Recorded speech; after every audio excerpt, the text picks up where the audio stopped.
प्रेमानंद जी के दर्शन को है व्याकुल, लेकिन रास्ता नहीं सूझ रहा। प्रेमानंद जी महाराज के दर्शन का क्या है आसान तरीका? पूज्य संत सिखाते हैं जीवन जीने का सही सलीका। प्रेमानंद जी महाराज में करोड़ों भक्तों को है अपार श्रद्धा। नाम जप को बताते हैं बुरे से बुरे मर्ज की दवा। वृंदावन में कहाँ मिलते हैं प्रेमानंद जी महाराज? क्या उनसे मिलने के लिए लागू हैं कई नियम? पूज्य संत ने कई श्रद्धालुओं की जिंदगी बदल दी। कैसे उनसे मिलने की मिल सकती है अनुमति? प्रेमानंद जी महाराज भक्ति में कितनी शक्ति होती है, कलयुग में इसका जीता जागता उदाहरण है प्रेमानंद जी महाराज। राधा रानी के परम भक्तों में से एक। सालों से किडनी की समस्या से जूझने के बाद भी जो अपने भक्तों और श्रद्धालुओं के लिए आश्रम तक आते हैं, उनकी समस्याओं का निवारण करते हैं, उनके हित के लिए सही मार्ग प्रशस्त करते हैं। कुछ लोग तो उन्हें भगवान का अवतार भी मानते हैं। ऐसे में कई भक्त तो ऐसे हैं जिन्हें प्रेमानंद जी महाराज के दर्शन मिल गए हैं, लेकिन अभी भी कुछ भक्त ऐसे हैं जो उनके दर्शन पाना तो चाहते हैं, लेकिन उन तक पहुंचने का उन्हें मार्ग नहीं पता है। कैसे अन्य भक्तों की तरह प्रेमानंद जी महाराज से आमने सामने वाली वार्तालाप की जा सकती है? इसका सही मार्ग क्या है, आज यही हम आपको बताएंगे। प्रेमानंद जी से मिलने का आसान रास्ता आपको सुझाएंगे। प्रेमानंद जी के दर्शन के लिए सबसे पहले आपको वृंदावन आना होगा। प्रेमानंद जी महाराज से मिलने के लिए आपको एकांती वार्ता के लिए टोकन लेना होगा। उनकी ऑफिशियल वेबसाइट वृंदावन रस महिमा पर या 08868985762 नंबर पर संपर्क भी कर सकते हैं। टोकन पर जो नंबर मिलेगा उसी समय आपका नंबर होगा। क्योंकि आने वाले भक्तों की लाइन अधिक होती है, इसलिए भक्तों को 2 से 3 दिन का इंतजार भी करना पड़ सकता है महाराज के दर्शन के लिए।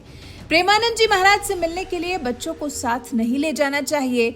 महाराज से मिलने के लिए बच्चों की एंट्री प्रतिबंधित बताई जाती है। दिए गए समय के अनुसार राधा केली कुंज पहुंचना होगा। नंबर आने पर महाराज जी के दर्शन कराए जाएंगे। नंबर निकल जाने पर फिर दोबारा नंबर लगाना पड़ता है। एक बार में 10 से 15 लोग महाराज जी के दर्शन पाते हैं। महाराज जी के दर्शन के दौरान फोन पूरी तरह से प्रतिबंधित होता है। प्रेमानंद जी महाराज से मिलने के लिए आधार कार्ड भी अनिवार्य है।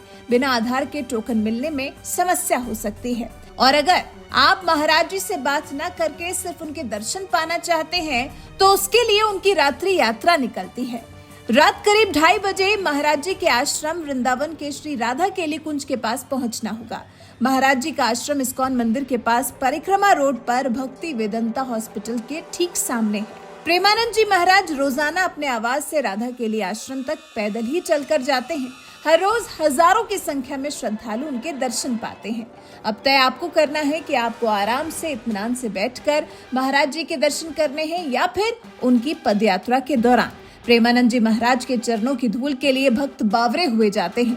प्रेमानंद जी महाराज जैसे जैसे अपनी पदयात्रा के साथ आगे बढ़ते जाते हैं, वैसे वैसे भक्त उनके चरणों की धूल को माथे से लगाते जाते हैं। हजारों की संख्या में प्रेमानंद जी के भक्त उनके चरणों का आशीर्वाद लेने के लिए पागल रहते हैं। हालांकि सुरक्षा व्यवस्था का ध्यान रखते हुए किसी भी भक्त को महाराज के पैर छूने की इजाजत नहीं है। प्रेमानंद जी महाराज वही है जिन्होंने भक्तों को नाम जप की महत्ता बताई है। प्रेमानंद जी का मानना है कि कलयुग में श्री हरि की भक्ति ही हमें तार सकती है और कोई मार्ग या उपाय नहीं है। इसलिए रोज जप करें, तभी संकट मिट सकते हैं। प्रेमानंद जी महाराज के गुरु श्रीहित गौरांगी शरण महाराज रहे। गुरु ने ही प्रेमानंद जी महाराज का ध्यान श्री कृष्ण और राधा रानी की भक्ति की तरफ खींचा। पहले बांके बिहारी मंदिर और फिर वृंदावन का राधा वल्लभ मंदिर उनकी साधना की जगह बनी। राधा वल्लभ मंदिर में ही उनकी भेंट गौरांगी शरण महाराज से हुई। गौरांगी शरण महाराज के सानिध्य में प्रेमानंद जी महाराज पूरे 10 साल तक रहे। यहीं श्री राधा वल्लभी संप्रदाय में दीक्षा लेने के साथ ही उनका नाम प्रेमानंद जी महाराज पड़ा। वैसे प्रेमानंद जी महाराज से आप कैसे प्रेरणा लेते हैं? आपके जीवन में प्रेमानंद जी महाराज ने अपने मधुर वचनों से क्या प्रभाव डाला है? आपके जीवन में प्रेमानंद जी महाराज की क्या अहमियत है? क्या आप कभी प्रेमानंद जी महाराज से मिले हैं या मिलने की इच्छा रखते हैं? तो कमेंट कर हमें जरूर बताइएगा। साथ ही हमारे चैनल को सब्सक्राइब कर बेल आइकन दबाना बिल्कुल मत भूलिएगा।